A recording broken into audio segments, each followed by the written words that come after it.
Okay, so might as well go ahead and start now, just so we don't run too far over time, and we'll catch up to people who are going to be a little tardy.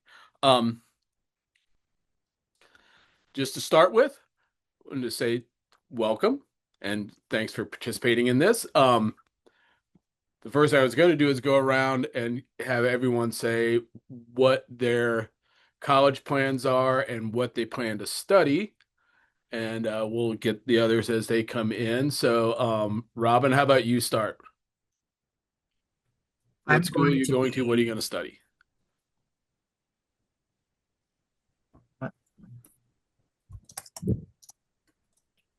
I cannot hear you. Okay,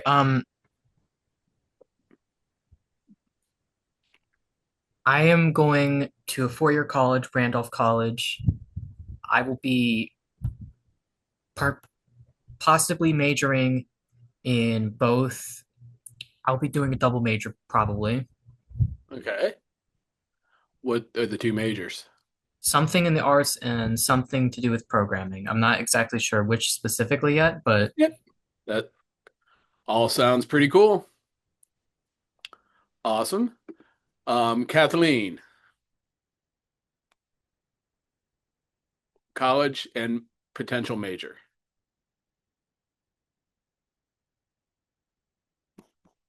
You cannot say words. You're typing it in the chat. Okay, that's fine. Okay, going to Randolph and studying marine science. Awesome.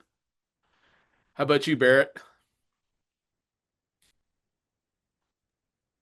I'm planning to go to Radford and study music education. Excellent. So I will be seeing you on campus in the fall. Have you done your quest yet No, it's on Saturday. on Saturday? Awesome. And Robbie, how about you, buddy? I'm going to Virginia Commonwealth University. I'll be majoring in music, with I think jazz studies is what it says. Excellent. So we got a lot of musicians in this room.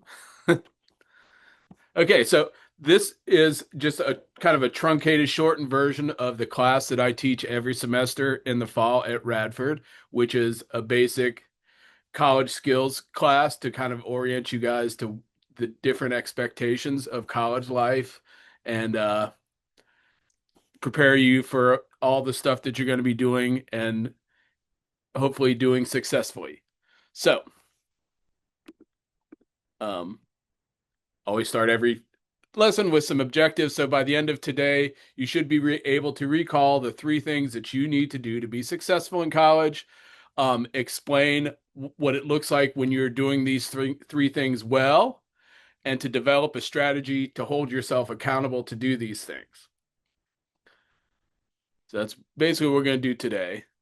Um, okay, the next thing is I want everyone to give me one word about how you're feeling about going to college. And we'll start at the top again of my list. How about you, Robin?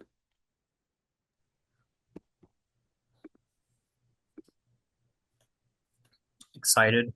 Excited? Kathleen types good. How about you, Barrett? I'm looking forward to it. Look forward. Yeah. How about you, Robert? I was gonna say excited, so I'll say eager. Eager. There you go. Oh, we have someone else here. I see a Samsung cell phone. Who do we have in this? Uh, well, I was gonna say excited, but then they took both my words, so That's I'll okay. It's say okay to say the nervous. same word. No, that's lame. I'll say nervous. Nervous. Okay. And what's your name? It's Maggie. Maggie. Oh, it's Maggie. Oh, you're on your phone. Gotcha. Yeah. Excellent. Yeah, nervous is one thing about college is going from being a high school student at home to going to a college is next to having children is the biggest life change you were ever going to go through. You're going to be, you spent 18 years or 17 years for those of you who are graduating at 17, living with your parents, having a very structured life with your parents, and you're about to move off to a completely different academic situation, all new friends, living on your own. So there's a lot of stuff going on, and um, give yourself some grace that it's hard for everybody in one way or another. That change is hard. Some people get homesick. Some people go way over the board with partying and doing other things. But it's a big change, and how you manage these first few weeks of that change is going to set you up for success or for struggles for the rest of your 4 years here. So we'll talk about some of those things too as we move on. Um, and a little bit about me for those of you who don't know me. Most of you know me. Um, I'm Tom. I'm an instructional designer is my job, and an instructional designer, if you don't know what that job is, it's someone who helps content matter experts like your professors or someone working in industry to develop an instructional lesson of some sort with that person following basic guidelines of research-based best practices and stuff like that. So that's what I do. I got my bachelor's degree in 1999 at Virginia Tech with a history degree. I got a master's degree in history, a master's degree in instructional design, and I finished all my coursework and all my stuff for my PhD, and then never wrote a dissertation. So that's the only thing holding me back from a PhD, which I may or may not get. I'm not sure yet. Probably not, because they're not going to pay me any extra at my job if I get the doctorate. Um, Things I've done. If you look at all the things I've done, most of those things, other than my two youthful manual laborish jobs, are some sort of instructional job. I've just fallen into those. I started my first job. I taught sailing at a park in Northern Virginia. So I've always been teaching things to people my whole life, and I really enjoy that. And I've luckily wound up in a career where I get to do that all the time. Also, I'm old. I was born in the 60s. My first my first memory is the moon landing. So that's a few years ago. I lived in Germany, blah blah blah blah blah. I was a horrible student in high school. I did not study. I, for the most part, never did any homework, and I developed really bad study habits. And in fact, I found the one surviving picture of me in high school, and that's pretty much it. I didn't study. I skipped class. I was a slack student. I barely graduated. I think I graduated with a 2.6 grade point average. Thankfully, I was good at standardized tests, and I got a good SAT score and got accepted to Virginia Tech. But after 2 years of college, I flunked out. I was having a lot of fun. I moved into a party house my first year off campus, and I pulled a 0.4 grade point average one semester. And back then, instead of getting the notice from your university that, hey, you're in academic trouble, why don't we put you in this re-railing program, which most universities have now? They just send you a note saying you will not be attending classes for the next school year. And so I got my year vacation, and I took a few years off. And if you notice, I started college in 1984 and I graduated college in 1999. There was a long gap. But in that gap, I figured out what I wanted to do with my life and went to college with some direction, and found that after struggling to be good in college, I found my success. That's basically me. And I've been here at Radford University for 11 years. I teach this University 100 class every semester, and I teach University 150 for students who are in academic probation every spring semester. These class meetings, we're going to try to keep them pretty short, try to 15 minutes or so. I'm recording today's meeting for people who couldn't make today. I'm also going to make a video for week 6, because most of us are going to be on the West Coast for my nephew's wedding, and so I won't be there that week. So I'll make a video about being a good college roommate, because all of you guys are going to wind up being one of those. And one of the biggest struggles I see with people in their first few weeks of class is dealing with roommate issues.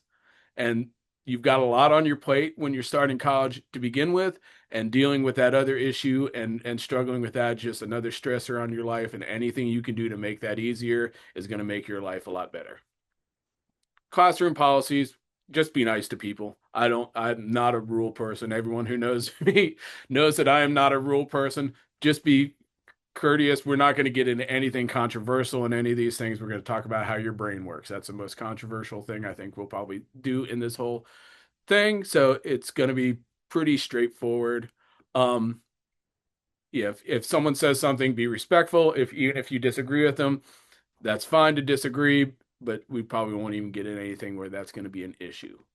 Um, the one thing I wanted to give you guys, which is the what I give to all of my classes, which is, I don't know if anyone knows what a mantra is.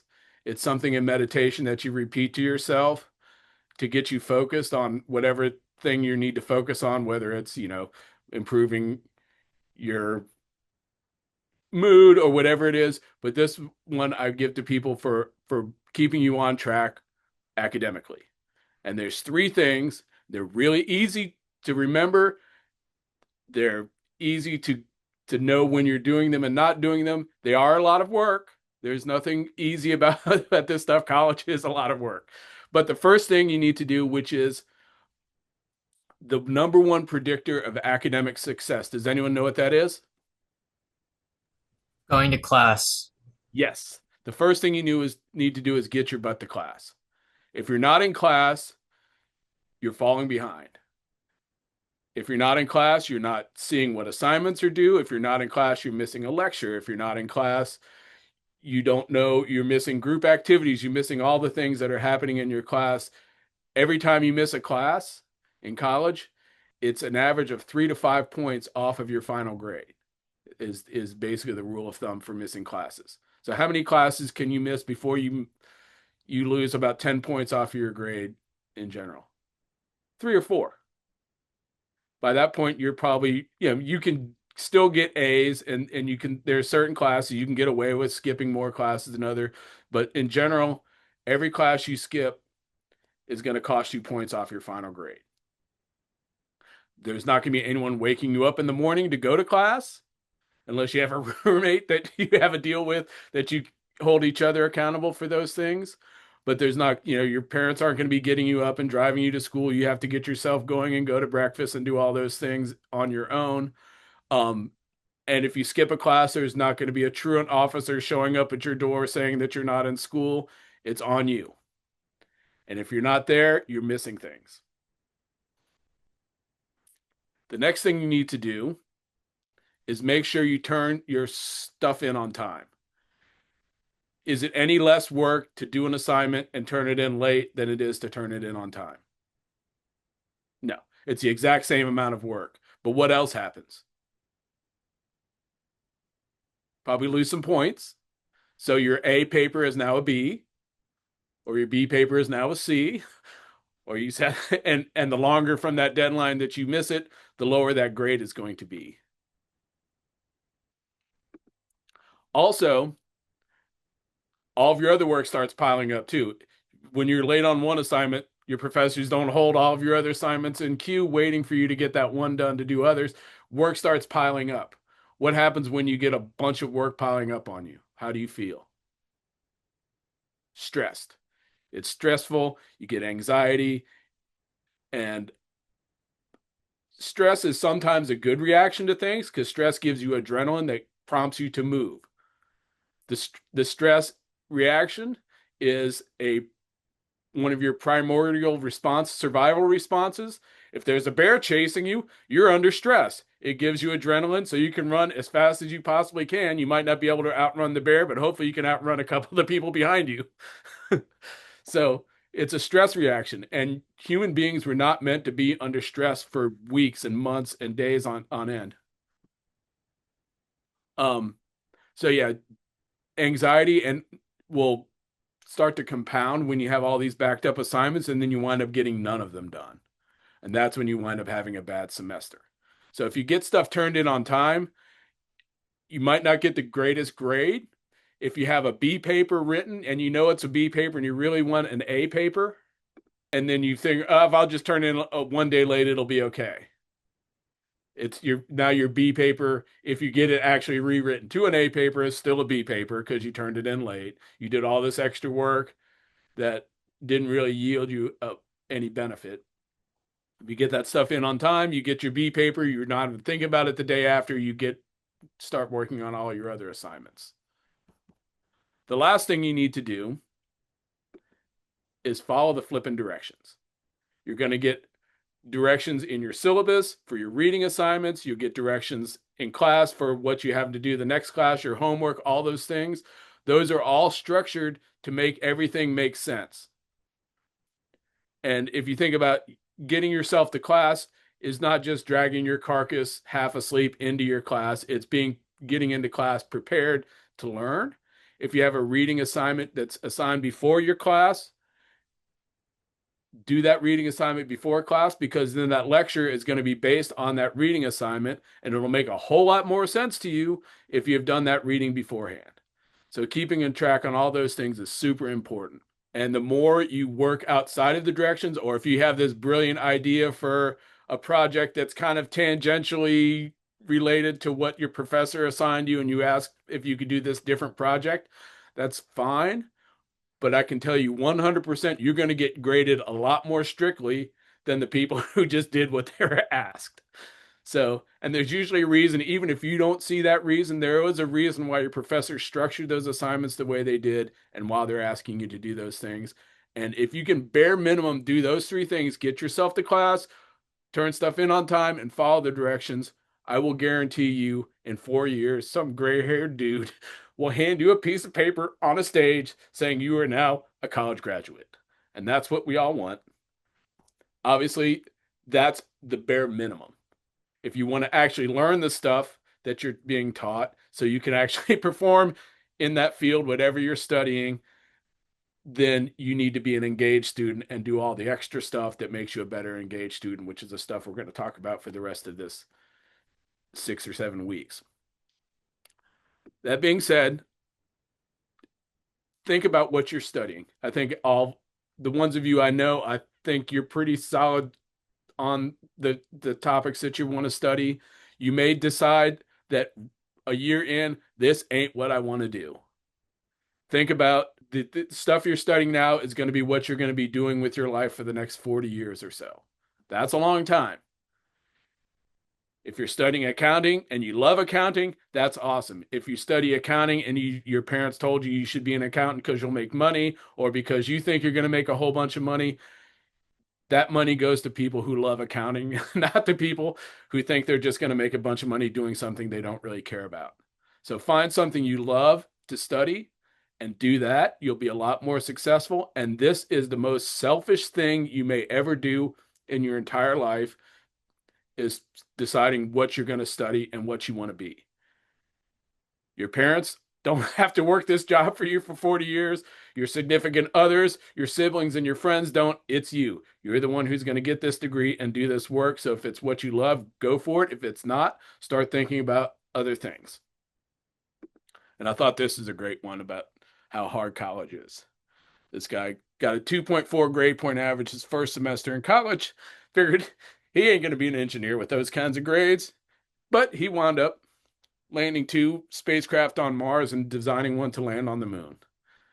That it's being curious and engaged in what you're doing and pushing yourself through. There's, for someone who did not finish his PhD, what my dissertation committee chair would say, the guy who finishes his PhD ain't the smartest one in the room. It's the guy who'll put his head down and bust it through a brick wall to get something done. That's the kind of attitude you need.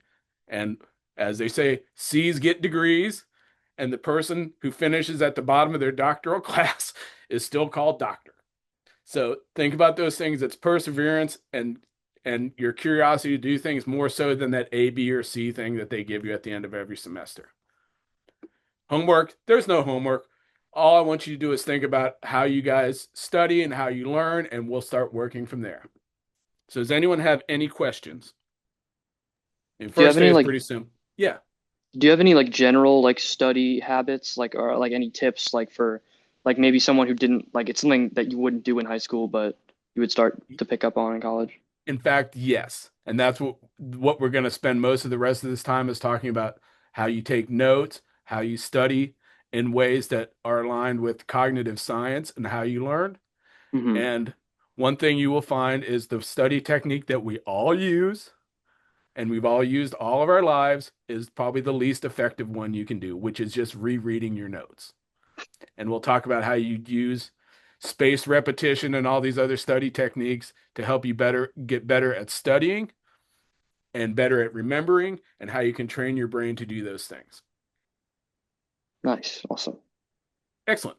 So if you guys don't have any questions, you're free to go. And I will stop the recording